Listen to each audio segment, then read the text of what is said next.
नमस्कार। दोपहर के 3 बज चुके हैं और आप देख रहे हैं देश प्रदेश। छत्तीसगढ़ में क्या है बड़ी खबर, मैं बताऊंगा आपको। अविनाश कर, मैं हूं पुनीत पाठक, स्वागत है आप सबका। मैं आपको बताऊंगा देश में इस वक्त की सुर्खियां क्या हैं।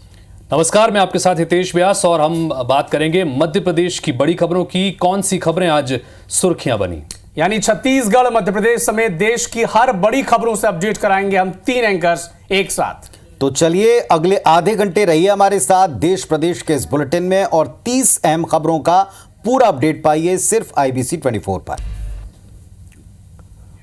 और कोरबा में गौवंश की मौत का मामला अब गर्माता जा रहा है। इस मुद्दे पर PCC चीफ दीपक बैज का बयान भी सामने आ चुका है। कहा है कि हमने सरकार को जगाने का काम किया है। बीजेपी के लोग फर्जी गौ सेवक हैं। बीजेपी जब सरकार में नहीं थी तो गौवंश के नाम पर केवल राजनीति उन्होंने की है। गौवंश की मौत बेहद दुर्भाग्यजनक है। गौवंश की मौत पर सरकार गंभीर नहीं है और आने वाले वक्त में और बड़ा आंदोलन करेंगे। दीपक बैज ने क्या कहा है, सुने आप।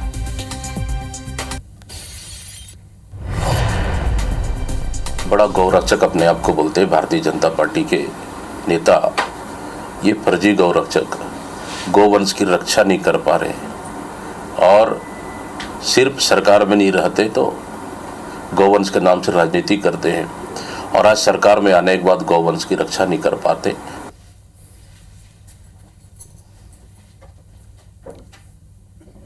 IBC 24 के जल में जहर कार्यक्रम का बड़ा असर हुआ है। भोपाल CMO ने धार के जनसंपर्क अधिकारियों से इस संबंध में जानकारी मांगी है। CMO ने IBC 24 की पड़ताल के बाद जांच के निर्देश दिए हैं। दूषित जल और हवा से 12 गांव प्रभावित हैं। ये गांव पीथमपुर के तारपुरा से लगे हुए हैं। पीथमपुर चीफ मेडिकल ऑफिसर ने कहा कि मौके पर जाकर मामले की जांच की जाएगी।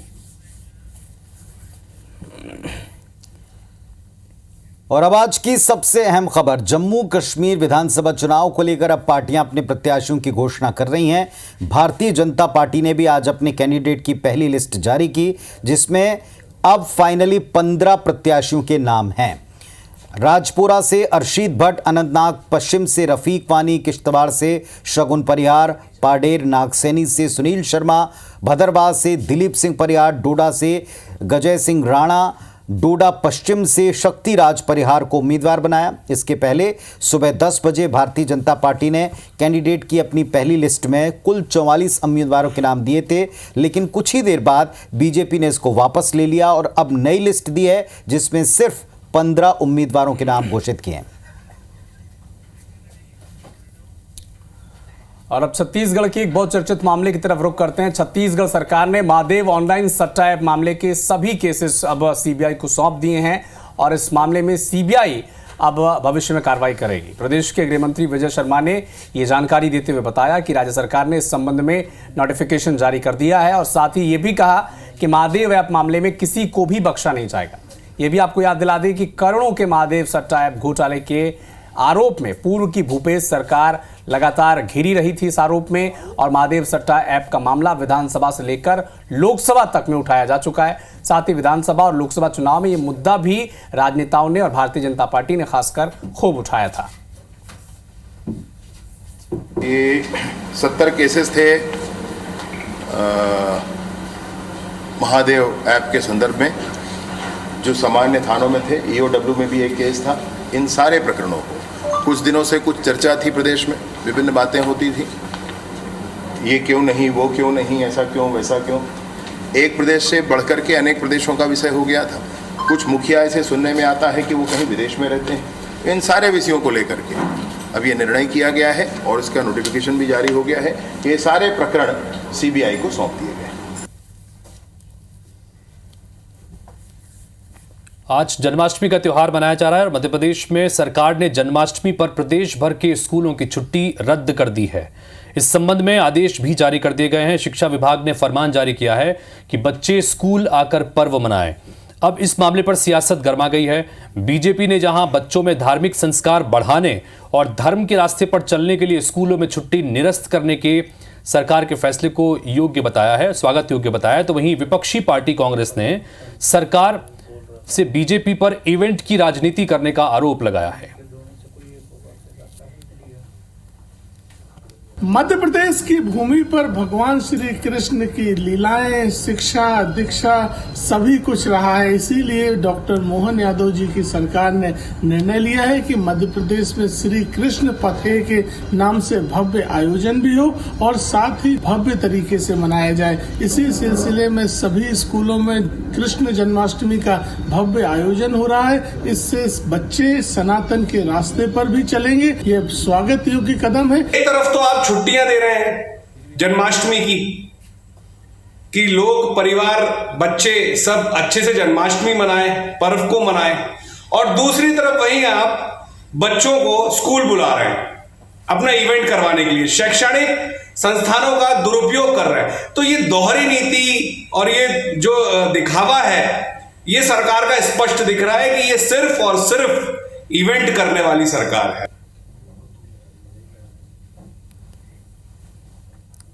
विपक्षी गठबंधन इंडिया कांग्रेस पार्टी और सबसे ज्यादा राहुल गांधी को चिंता है जातिगत जनगणना की, और अक्सर वे इसके तर्क देते हैं, कारण बताते हैं।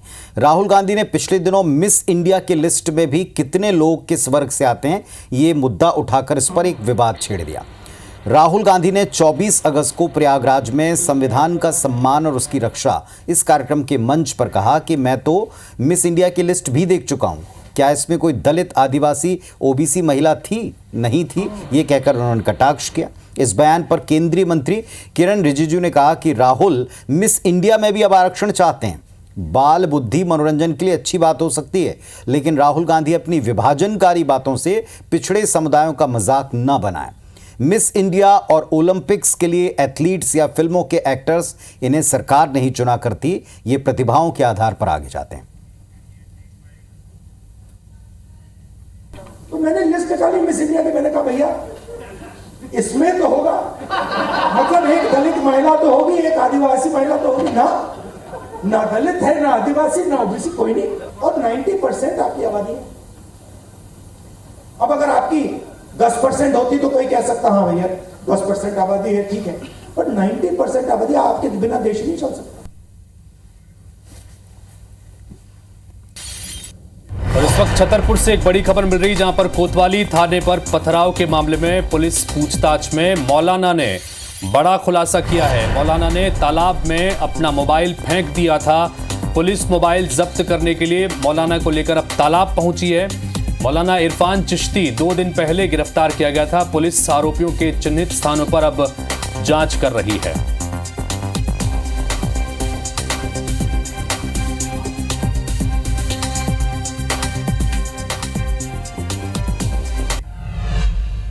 IBC देश भर में कृष्ण जन्मोत्सव की धूम है। रायपुर के इस्कॉन मंदिर में भी भव्य आयोजन किया जा रहा है। मंदिर परिसर को फूलों से सजाया गया है और आज सुबह इस्कॉन मंदिर के पट खुले हैं। सुबह से ही मंदिर में पूजन अनुष्ठान जारी है, जो कि देर रात तक चलेगा और रात में श्री कृष्ण की महाआरती होगी। मंदिर में सुबह से ही श्रद्धालुओं का तांता लगा हुआ है। तो आज देश भर में श्री कृष्ण जन्मोत्सव की धूम है। पूरे उल्लास के साथ कृष्ण भक्त झूमते गाते कान्हा के जन्म को मनाने के लिए जुट रहे हैं। मथुरा, वृंदावन में श्रद्धालुओं का अल सुबह से तांता लगा हुआ है। कृष्ण जन्मोत्सव के अवसर पर मथुरा में सुबह से विशेष पूजा अनुष्ठान का दौर चला। भगवान श्री कृष्ण का विशेष श्रृंगार हुआ है। अलग अलग मंदिरों में जन्मोत्सव का आयोजन हो रहा है। रात ठीक 12 बजे भगवान श्री कृष्ण के जन्म के अवसर पर मुख्य पूजन होगा। उनका अभिषेक होगा पंचामृत के साथ। लाखों श्रद्धालु वहां पहुंचने वाले हैं और बाकी सभी इसे लाइव देखेंगे।